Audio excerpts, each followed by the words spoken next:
Bonjour. Ce documentaire vidéo, tourné à Saint-Mandrier-sur-Mer, est la suite de Toulon-la-Seigne-sur-Mer versus Saint-Mandrier-sur-Mer. Je vous invite à m'accompagner sur le sentier littoral de Saint-Mandrier, balisé en jaune. Il passe au pied d'habitations et il permet de se rendre compte que de gros rochers sont tombés, mais qu'une personne est en train de téléphoner au pied d'un petit escalier. Mieux vaut avoir de bonnes baskets, de préférence avec des semelles de type Vibram, et je vous emmène jusqu'à ce bâti qui remonte, paraît-il, à à la Première Guerre mondiale. J'emprunte un petit escalier, du moins ce qu'il en reste, mais ça n'est plus le sentier littoral, mais il est toujours possible d'utiliser les rochers, de marcher, et je marche sur un itinéraire que j'avais intitulé dans une précédente vidéo l'énigme des points bleus. Qu'est-ce que c'est que ces points bleus tracés sur les rochers? Eh bien, mon hypothèse, c'est qu'ils ont été peints par des pêcheurs à la ligne qui ont constaté qu'il y a davantage de poissons sur les rochers du Cap Marigot lorsqu'il y a grosse mer, grosse vague. Et à ce moment-là, passer près du littoral, eh bien, c'est un peu difficile, dangereux si on tombe, si on glisse des rochers, comme j'ai vu un pêcheur glisser et tomber, c'est dans une précédente vidéo. Eh bien, on risque de se faire mal, voire de se noyer en mer avec des vagues. Et là, qu'est-ce que c'est? Eh bien, c'est une petite barrière rouillée. Le fer, ça rouille, et quand c'est rouillé, eh bien, ça n'est plus stable. C'est dangereux. Donc, s'appuyer sur une telle barrière, c'est un peu chercher des ennuis, des chutes. Et je continue à monter ces points bleus, je me rends compte que un grillage qui était tombé par terre il y a peu de temps a été relevé, qu'une camionnette est garée devant un bâti anciennement militaire, mais qui maintenant fait partie d'une propriété privée rachetée par un acheteur, et les points bleus sont de l'autre côté du grillage, côté où on a le droit de marcher. Donc, je marche, je suis cet itinéraire et j'émets vraiment l'hypothèse que ces points ont été peints par des pêcheurs à la ligne qui disent à d'autres pêcheurs, eh ben, tu vois, à tel endroit, tu descends par tel petit escalier, tu trouveras des points bleus, tu les suis, tu montes un peu dans la colline, tu verras, il y a un bâtiment militaire à gauche, il y a aussi un ancien bâtiment militaire à droite, tu restes sur ces points bleus, tu les suis et tu verras, ils vont te mener jusqu'à une chaîne que nous avons installée, nous les pêcheurs, pour pouvoir descendre une pente raide, une pente de gravillon. On appelle ça un éboulis. Eh bien, moi qui suis un spécialiste du ski sur éboulis, du ski sur pierre, je n'ai jamais emprunté cet éboulis parce qu'il est fait de tout petits gravillons, et sur ces gravillons, eh bien, on risque de déraper sans pouvoir s'arrêter, et donc de tomber d'une cinquantaine de mètres de haut jusque sur le rivage. Une chaîne a été installée sur l'ancien bâti militaire, elle se dirige vers un arbre et elle est accrochée à cet arbre par une simple sangle. Donc le mariage d'une chaîne métallique avec une sangle plastique, ça risque de casser à un moment ou à un autre. Et cette chaîne est tellement rouillée qu'elle ne me donne absolument pas confiance. Vous voyez que dans l'éboulis, il y a tout un tas de débris de verre, donc c'est ce qui fait aussi que je n'ai pas envie de marcher sur un tel éboulis. Il est dangereux. Je remonte un peu et j'emprunte ce qui reste d'un escalier, menant à ce bâti militaire qui remonte, paraît-il, à la Première Guerre mondiale. Il paraît que c'était un feu ou phare d'illumination. Quand de nuit on entendait un bâtiment passer près de la côte, les militaires allumaient ce feu, ce phare, illuminaient le bâtiment et depuis le fort au-dessus, on canardait à coups de canon le bâtiment. Donc, des gens viennent visiter ce lieu parce que c'est un lieu de mémoire historique, c'est un bâtiment historique aujourd'hui en ruine, vous le constatez, des taggers s'en sont appropriés les murs et là, en mer, des jeunes sur des kayaks font l'apprentissage de l'aventure en mer.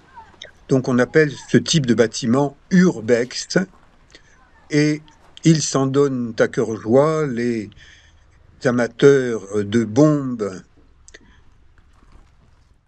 des peintures.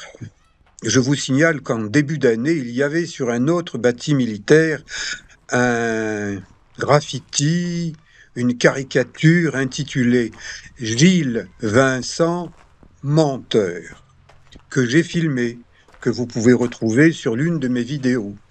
Et 2 jours après que j'ai mis cette vidéo en ligne, elle a disparu recouverte de peinture blanche. Puis un autre graffiti est apparu qui a immédiatement été repeint en blanc. Là, vous voyez la pente dont je vous parle, elle est très inclinée. Elle est, à mon avis, de grimpeurs, de randonneurs, très dangereuse. Donc je surveille chacun de mes pas, j'explore ce bâti abandonné.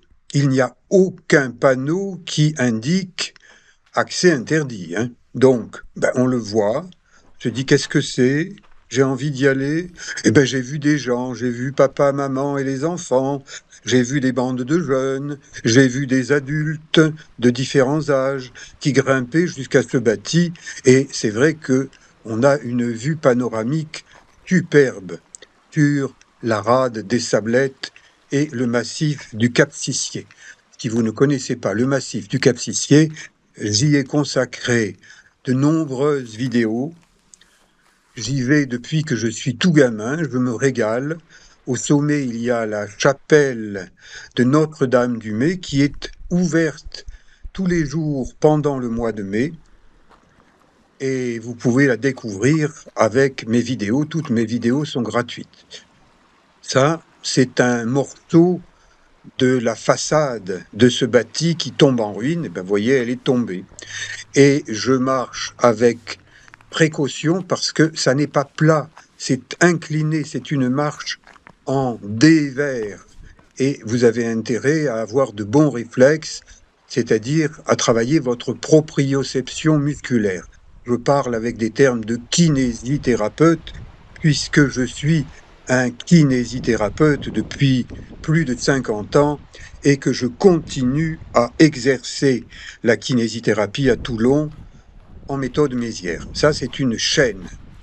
Et je tire dessus. Bon, elle casse pas, mais elle pourrait tout à fait casser. Elle est à 5-6 mètres de hauteur, donc si on l'emprunte et que elle vient à casser, on tombe de haut. Vous voyez, le bâti, vu d'en bas, c'est quand même une grosse bâtisse. Bon, allez. Je vais rentrer tranquillement par le bord de mer. Là, je pourrais passer sur ces petits rochers, mais il y a des algues. C'est glissant. Alors que, côté pente, juste sous le bâti, il y a une autre chaîne métallique avec un maillon rapide inoxydable. Oui, mais la chaîne, elle n'est pas inoxydable. Elle est vieille. Je tire dessus. Bon, elle résiste.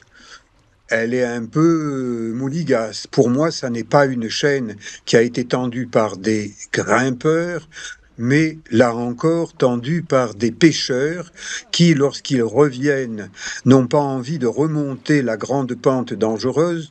Donc, ils ont installé probablement cette chaîne, mais cette chaîne, eh bien, elle vient de casser récemment. Elle a mis des années et des années, mais regardez la taille du premier maillon.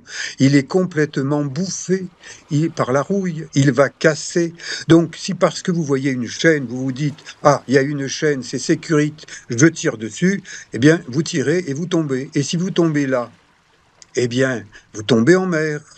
Et si vous tombez tête première en mer, je vous fais pas un dessin, vous êtes noyé. Donc, risque de chute à partir d'une chaîne rouillée, risque de chute aggravé en mer, et je suis un ancien maître nageur sauveteur, donc je vous parle de quelque chose que je connais. Et depuis plusieurs années, je tente d'alerter Monsieur le maire de Saint-Mandrier sur l'état de dangerosité de ces différents équipements rouillés. En réalité, je me fiche de savoir qui les a installés. Ce que je constate et ce que je vous montre avec mes vidéos, c'est que ces équipements d'escalade sont rouillés. Donc, ils sont dangereux car ils risquent de provoquer des chutes sur ces rochers. Vous tombez, vous vous faites mal. Si c'est la tête qui tape, eh bien, gravissime. OK? Eh bien, ces rochers qui viennent de tomber, regardez. Vous mettez la main sur le rocher s'éboule. Donc, lorsque monsieur le maire m'écrit en me disant « Nous n'avons pas constaté de danger », je crois qu'il n'est pas sorti de son bureau. Et je crois que dans son bureau, monsieur le maire porte des pantoufles.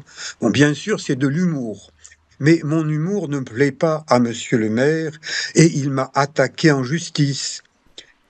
Il m'a attaqué via un avocat. Son avocat m'a téléphoné pour m'intimider en me disant « Monsieur Long, vous risquez d'avoir à payer jusqu'à 49 000 euros. » Parce que j'ai dit que le maire est de plus en plus gros, parce que je pense qu'il est pantouflard, c'est-à-dire fainéant. Non mais, eh ben c'est sérieux. L'affaire maintenant monte en cours de cassation. Et je vais vous en parler de plus en plus parce que l'affaire est grave. Pour moi. Pas pour le maire, c'est pas lui qui paye. Ce sont les habitants de Saint-Mandrier qui lui font entièrement confiance. Eh bien, heureusement que j'ai une liberté d'expression et que j'ai créé sur ma chaîne YouTube une playlist qui s'appelle Expression libre. Et je retrouve les fameux points bleus.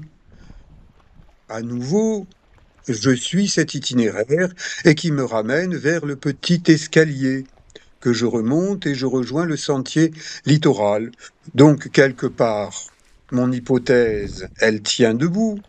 J'ai proposé à monsieur le maire qu'il m'accompagne pour que je lui montre ce qu'a priori, il semble n'avoir jamais vu. Il refuse. Et c'est pour ça que je le traite de pantouflard. C'est de l'humour au premier degré. Allez, je vais encore vous faire découvrir d'autres secteurs de Saint-Mandrier. Je vous dis à bientôt, merci.